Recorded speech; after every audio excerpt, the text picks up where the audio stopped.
What you face when the narcissist gets sick. That's the title of this video.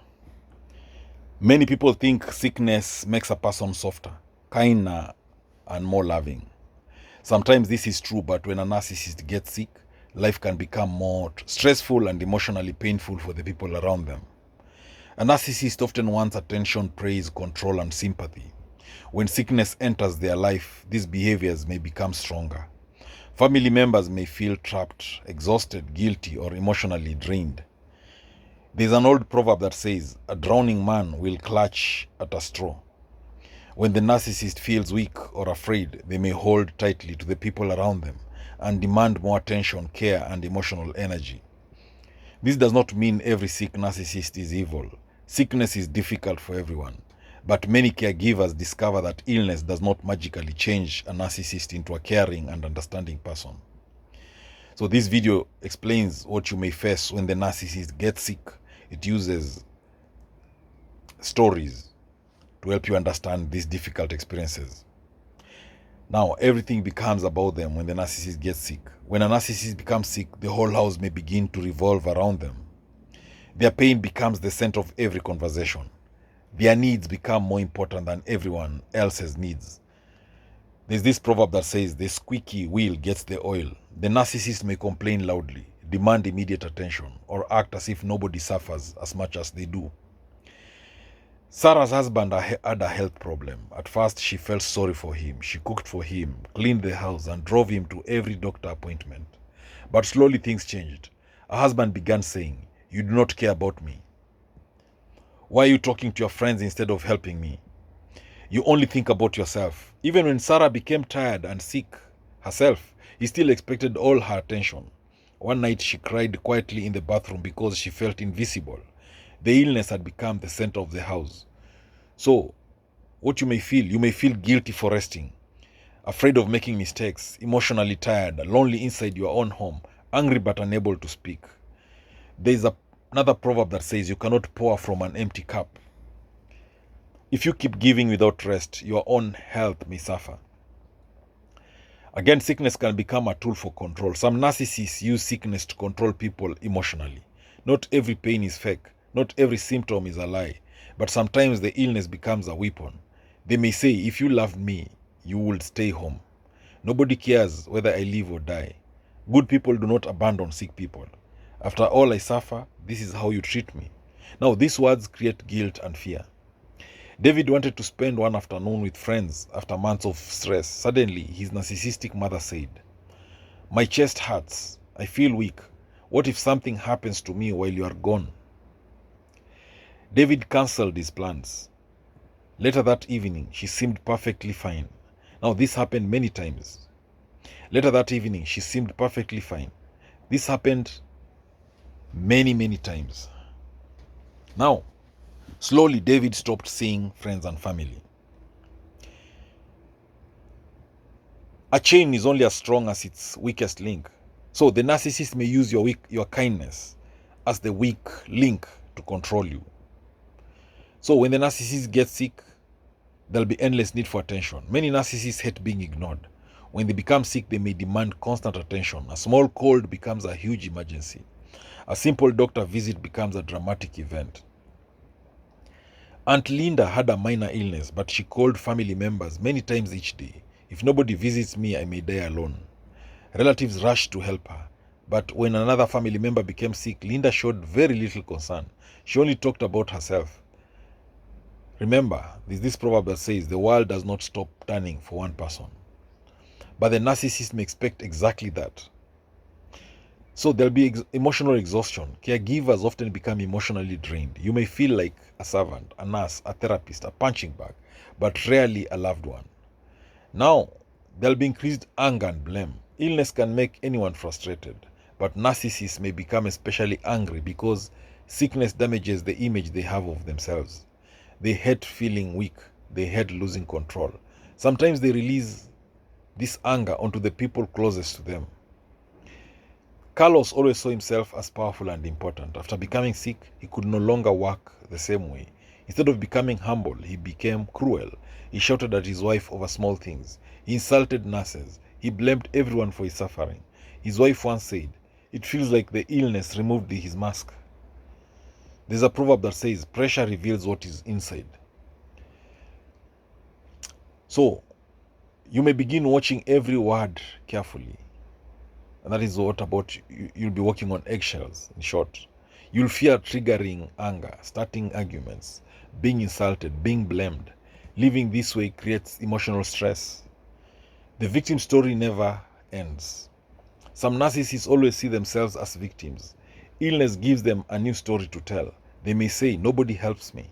My family abandoned me. Nobody understands my pain. Even when people are sacrificing everything for them. Now, there's this story of Nina. Nina's daughter cared for her every day. She bought groceries, cleaned the house, and paid bills. But Nina told neighbors, my daughter never visits. The daughter felt heartbroken. She worked so hard, but still became the villain in her mother's story. There's this proverb that says, give a dog a bad name and hang him. Sometimes narcissists paint others as cruel so they can appear innocent. Again, families may break apart. A narcissist's illness can divide families. Some relatives believe everything the narcissist says. Others see the manipulation clearly. Arguments begin. Brothers stop speaking. Sisters blame each other. Children feel trapped. When Mr. Patel became sick, one son moved nearby to help. Another son lived far away. But Mr. Patel constantly criticized the helpful son. He never does enough. Meanwhile, he praised the distant son, who rarely visited. Soon the brothers stopped speaking to each other. There's a proverb that says, when elephants fight, the grass suffers. In family conflict, innocent people often get hurt. Your needs become invisible. One painful truth is this, your feelings may stop mattering. The narcissist may expect endless care while showing little concern for your struggles. If you become tired, they may call you lazy. If you become sick, they may become annoyed. Elena cared for her narcissistic mother for years. One day, Elena developed severe headaches. Instead of comfort, her mother said, you are making my stress worse. Elena realized something sad. Her mother wanted care but not true connection. There's this proverb that says, one hand washes the other. Healthy relationships involve mutual care, but narcissistic relationships often move in only one direction. Many caregivers stay because of guilt, so guilt becomes heavy. They think, what kind of person leaves a sick person? Maybe I should try harder. Maybe the illness explains everything. Compassion is good, but guilt can become a prison. Rachel wanted one weekend to rest. Her narcissistic father became angry. So now you abandon me? You only care about yourself? Rachel cancelled her trip. Later she realized she had not rested properly in years. There's this proverb that says, even a donkey collapses under too much weight. You are human, you have limits. They may become worse with age. As some narcissists grow older and weaker, their behavior may become stronger. Why? Because they lose beauty, strength, independence, attention, social status. This creates fear and bitterness. There's this story of Mr. Green. Mr. Green loved being admired. When retirement and illness came, fewer people paid attention to him. He became more demanding and critical at home. He constantly talked about how important he once was. His family became emotionally exhausted. There's this proverb that says, old habits die hard. Illness does not automatically create kindness.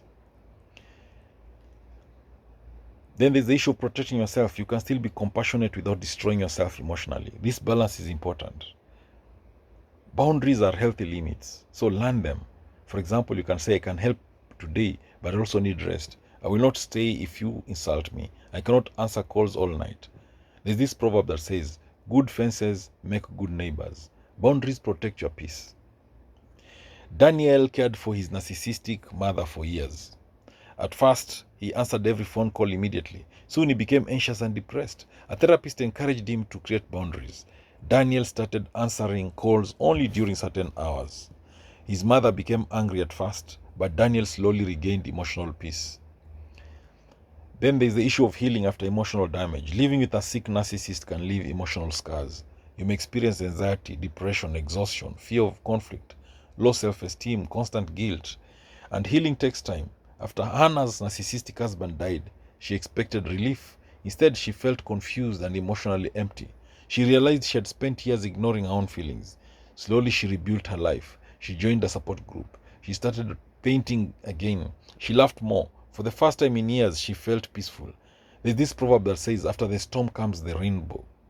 After the storm comes the rainbow. Painful seasons do not last forever. So when a narcissist gets sick, life may become emotionally heavy for the people around them.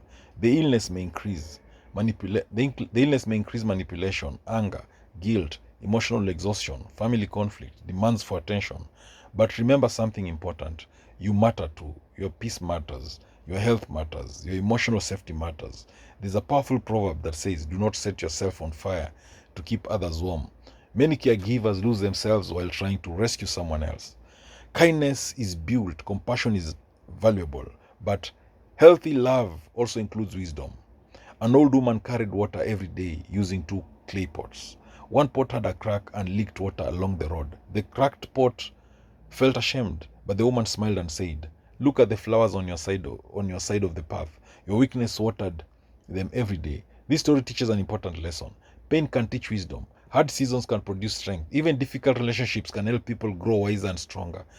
So if you are caring for a sick narcissist, remember this, you deserve support too. You deserve kindness too. And your life matters just as much as theirs. So many people feel trapped when the narcissist gets sick. They fear judgment from family, pressure from society, and guilt inside their hearts. But understanding the situation clearly can help you make healthier choices. You are not required to accept emotional abuse simply because someone is ill. You are allowed to create healthy boundaries. You are allowed to protect your mental health. You are allowed to seek peace. There is one final proverb. Wisdom is better than strength. Wisdom helps you care for others while still protecting yourself. And sometimes protecting yourself is the bravest thing you can do. Thank you for watching this video. Please subscribe to my YouTube channel and share this video as widely as possible.